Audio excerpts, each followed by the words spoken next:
What is the basic nature of man? Is it good despite the problems we see? Or at the core, are we basically sinful creatures? This question has serious ramifications for politics. One of the fascinating aspects of the American Constitution was that it was predicated on the biblical witness, affirmed by all history, that human beings are by nature sinful creatures. As Jeremiah the prophet once put it, the heart is desperately wicked. Who can understand it? Here's a portion of our Providence Forum documentary, We the People, on man's nature and the Constitution.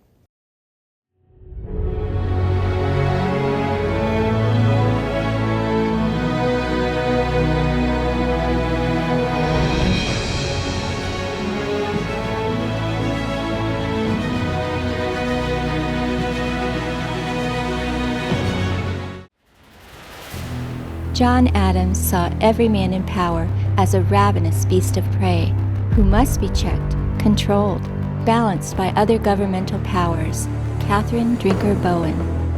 The founding generation were very distrustful of this new national government that was being created. Let's remember, they had fought a war of independence against a centralized authority operated out of London that wasn't attentive to the needs of the people at the local level. And there were many Americans at the moment of the creation of the new national government that had fears that we would simply see that same problem emerge. There would be a distant national centralized government that would run roughshod over the rights and liberties of citizens.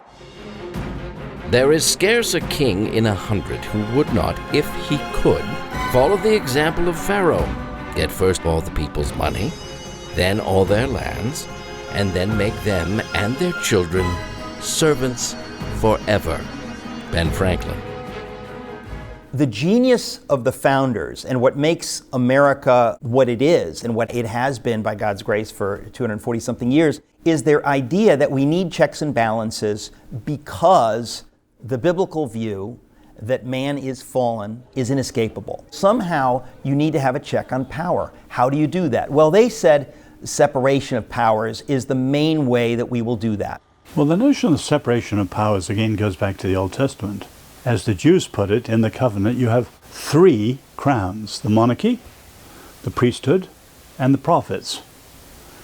And none of them have final power. The rights were inherently given to the people by God, and that all the government could do would be to take away the rights of the people. All men having power ought not to be trusted. James Madison. The founders thought that mankind was basically sinful, so they had to devise a system to cope with that sinfulness. And one of the ways they did was to keep government limited. They did not trust government, but they know that we needed some government, but we have to keep government as small as possible. Mankind, when left to themselves, are unfit for their own government.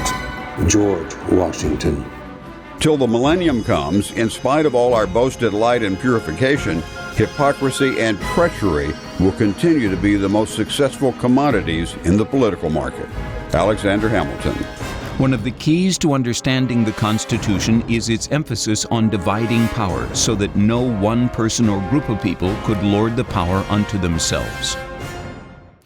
The Constitution has been in effect now for almost 250 years. That's longer than virtually any other constitution in the world. Why has it been so durable?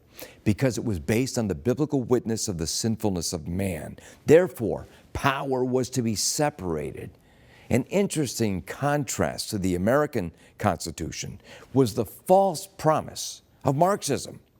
Karl Marx actually predicted that once his philosophy of forced sharing, state-mandated communism went into effect, then the reins of government would just wither away of their own accord because they would have ushered in the workers' paradise. That naive political philosophy led to the death of tens of millions of victims of communism in the 20th century alone. But the world has been blessed because James Madison and his colleagues built the American system on the sound political philosophy that people will do what is in their own interest. This provides evidence on yet another front that the Bible was right all along.